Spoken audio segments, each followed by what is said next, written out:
സുന്ദരൻ ഞാനും ചേർന്നിരുന്നാൾ പെരുന്നാള്. ഭയങ്കര പോസിറ്റീവ് എനർജിയാണ് എപ്പോഴും. പെട്ടെന്നൊന്നും ദേഷ്യമൊന്നും വരില്ല, ഭയങ്കര കൂളാണ്. അപ്പൊ വീട്ടിലെപ്പോഴും ഒരു സമാധാനപരമായ അന്തരീക്ഷം ആഗ്രഹിക്കുന്ന ഒരാളാണ്. ആരെങ്കിലും എന്തെങ്കിലും പറഞ്ഞാൽ ഇതൊന്നും ഫീൽ ചെയ്യുന്നില്ല.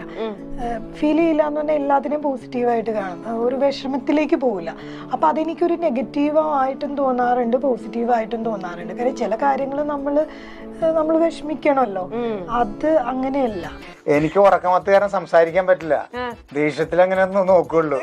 അതായത് മറ്റേ സംഭവം ഇല്ല, അത് ഇതിനകത്ത് ഇത് വേറെ സാധനങ്ങൾ. അതായത് അതാണ് റസാക്കിന്റെ കവാസാക്കി ഒരമ്പോക്കി ഹലാക്കാക്കി ഒരങ്കുത്തി മരത്തടിയിൽ കവാസാക്കി 2 പീസാക്കി. ഇപ്പൊ പിള്ളേരെന്തെങ്കിലും കാര്യങ്ങളും മറ്റേ ഒന്ന് ആലോചിച്ച് നോക്കി എന്ന് പറയല്ലോ.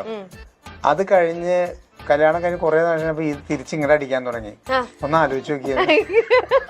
അത് നമ്മളെന്നുള്ള ചില സാധനങ്ങൾ അങ്ങനെ കിട്ടും. അയ്യോ, നീ ഇല്ലാതെ എനിക്ക് ജീവിക്കാനും ആവില്ല കേട്ടോ. ഇവന്റ്സ് പ്രസൻസ് സുന്ദരി നീയും സുന്ദരം ഞാനുത്തിലേക്ക് എല്ലാ പ്രേക്ഷകർക്കും സ്വാഗതം. ഇന്ന് നമ്മുടെ കൂടെയുള്ള സുന്ദരി സുന്ദരനും എത്രയോ നാളുകളായിട്ട്, എനിക്ക് തോന്നുന്നു വർഷങ്ങളായിട്ട് സിനിമയും സീരിയലും ഒക്കെ കണ്ടോണ്ടിരുന്ന എല്ലാവർക്കും ഒരുപാട് ഇഷ്ടപ്പെട്ട 2 പേരാണ്. അതിനിടയിൽ രഹ്നനെ നവാസിക്ക് അങ്ങ് കൊണ്ടുപോയപ്പോ അത് കഴിഞ്ഞ് സീരിയലേക്ക് അങ്ങ് നിർത്തി കഴിഞ്ഞപ്പോ കുറെ പേർക്ക് മനസ്സ് വിഷമിപ്പിച്ചു. എല്ലാവർക്കും ഒരുപാട് ഇഷ്ടപ്പെട്ട നല്ല സുന്ദരി കൊടുക്കാനേം കൊണ്ട് അങ്ങ് പോയി. പിന്നെ സീരിയലും ഇല്ല, അഭിനയത്തിലേക്ക് ഒന്നും ഇല്ലാണ്ടെന്ന് കുറെ പേർ അന്ന് വിഷമിച്ചൊരു കാര്യമാണ്. എന്തൊക്കെയാണ് നിങ്ങളുടെ പുതിയ വിശേഷങ്ങൾ? ഈ ഒരു തിരിച്ചറിവ് ഇന്നിപ്പോ ഇക്കയും രഹന ഇവിടെ ഇരിക്കുമ്പോ കുറെ നല്ല വിശേഷങ്ങളൊക്കെ ആയിട്ടാണ്. സുന്ദരനും സുന്ദരി എന്ന് പറഞ്ഞപ്പോ ഇറങ്ങി ഓടിയാലോ എന്ന് വിചാരിച്ചു. അങ്ങനെ ടൈറ്റിൽ പ്രതീക്ഷിച്ചില്ല. അതാണ് നല്ലൊരു സുന്ദരിയും സുന്ദരിക്കൊത്ത ചക്കിക്കൊത്ത ചങ്കരനുമാണ്. പിന്നെ എന്താണ് കുഴപ്പം? നവാസിക്ക് ഇപ്പൊ പണ്ടത്തെക്കാളും കുറെ കൂടെ യങ് ആൻഡ് സ്മാർട്ടായി. കുറച്ചുണ്ട്.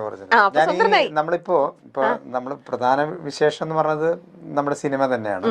ഇഴ എന്നാണ് പടത്തിന്റെ പേര്. എന്തുകൊണ്ട് ഇത്രയും വർഷങ്ങൾക്ക് ശേഷം നിങ്ങൾ ആ പ്രൊജക്ടിലേക്ക് എത്തി? അതിനെ കുറിച്ച് ആദ്യം പറയും. അല്ല, അതിലേക്കാണ് വരുന്നത്. അത് നമ്മൾ വളരെ യാദൃശ്ചികമായിട്ട് സംഭവിച്ചതാ. ഇത് സിറാജ് റസ